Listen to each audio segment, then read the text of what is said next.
Bismillahirrahmanirrahim. Baik, ini tentang sholat ketika kita dalam perjalanan. Baik kita menggunakan kendaraan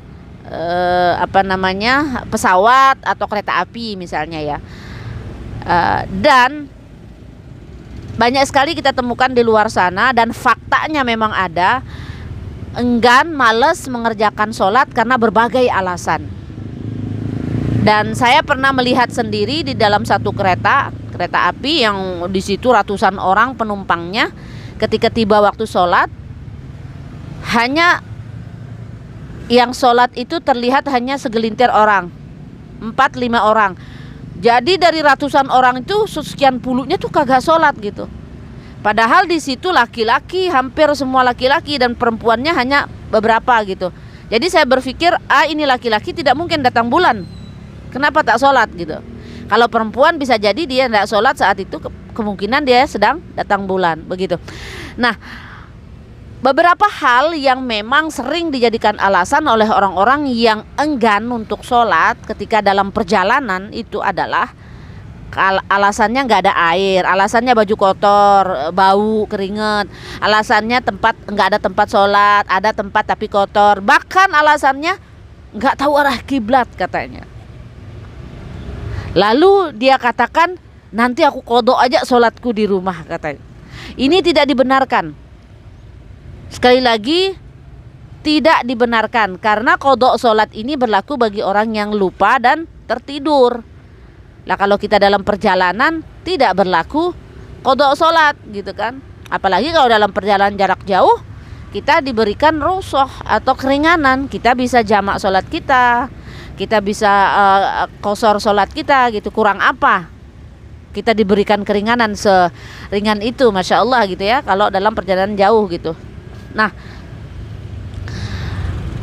kalau alasannya tidak ada air, maka ini tidak dibenarkan, karena kita air banyak, dan tidak hal yang mustahil kita sekedar air minum kita nggak punya di dalam tas gitu. Karena kita ketika berwudu itu satu gelas yang ukuran 250 ml aja udah cukup kita berwudu, tunaikan rukunnya saja. Masalah sunnah wudu tidak harus dilakukan saat itu, karena dalam keadaan darurat ini, artinya airnya sedikit gitu.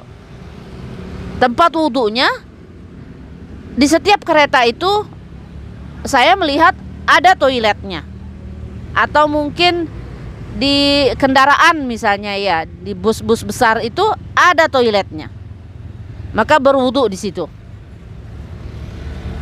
Air dengan satu gelas air minum saja itu cukup kita berwudu, asalkan tunaikan rukunnya saja. Masalah sunnahnya tidak perlu dulu, karena dalam keadaan kita darurat ini. Faghsilu wujuhakum, basuh wajah tuh. Faghsilu wujuhakum wa aidiyakum, dan tangan sampai ilal marafiq, sampai siku, kedua tangan kita. Lalu wamsahu biruusikum, basuh kepala, wa arjulukum, lalu kaki, kedua kaki, ilal ka'bain, selesai. Bahkan satu gelas itu nggak habis kita berwudu, karena tunaikan rukunnya gitu. Nah sekarang kalau alasannya baju kotor ini belum tentu najis. Bau keringat itu nggak najis. Kalau jelas terlihat baju kita atau terkena dengan najis, maka itu baru najis. Karena indikator daripada najis itu ada rasa, bau, warnanya terlihat gitu. Maka baru itu dikatakan najis. Kalau hanya kita ngeraba-raba, nggak bisa. Masalah najis nggak boleh kita ngeraba-raba, harus pasti. Kalau tadi yakin terkena kedudukan najis, maka itu najis. Tapi kalau ngeraba-raba jangan-jangan, itu was-was namanya itu. Jadi mesti yakin kalau baju itu najis, maka tidak sah dibawa sholat. Tapi kalau hanya sekedar kena keringat, bau keringat gitu kan, terus udah gitu kena debu, kena kena lumpur gitu, itu kan kotor, bukan najis, maka sah dibawa sholat. Alasan ketiga, nggak ada tempat sholat. Lah itu tempat duduk apa bukan tempat sholat? Islam ini sangat memudahkan kita, asal kita tidak memudah-mudahkan diri. Tata bukhrukhos namanya, mudah-mudah kita enggak. Tapi Islam memudahkan kita. Kita duduk di situ, itulah tempat kita sholat. Kita tidak bisa berdiri karena kondisi dan situasi dan kondisi mengganggu orang lain di situ. Maka di tempat kita duduk itu sholat. Berarti sholat sambil duduk dong Umi. Iya, mau nggak mau karena memang nggak ada tempat kan, gitu. Sholat sambil duduk di situ. Tapi ini tempatnya kotor Umi. Lagi-lagi dia katakan kotor. Kotor itu tidak najis. Kalau terlihat di situ ada najis, baru najis. Nah, gitu. Adapun masalah sekarang nggak tahu arah kiblat dan sebagainya, ini juga hal yang tidak dibenarkan. Karena zaman sekarang zaman sudah canggih, handphone kita juga bisa ngarahin kita arah kiblat kemana. Tapi Umi itu mobilnya muter kemana-mana. Kalau begitu ikuti saja. Arah kemana kita duduk, arah kemana itu kereta, ikuti saja arah itu sholat. Yang penting hati kita, arah kita sholat itu kiblat.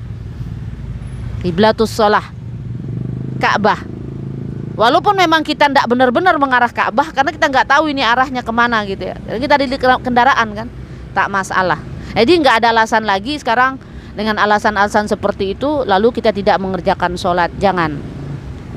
Karena selama akal kita sehat, selama akal kita normal, kewajiban kita sholat harus tertunaikan, harus ditunaikan. Tidak ada alasan dan dalam keadaan apapun, baik di perjalanan maupun saat lagi kerja dan sebagainya, tetap kita mengerjakan sholat. Lebih kurang seperti itu ya.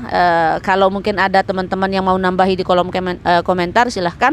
Kalau ada yang salah perlu diluruskan, tolong diluruskan. Ana al-Fakir, Allahu a'lam bis-shawab. Barakallahu fikum.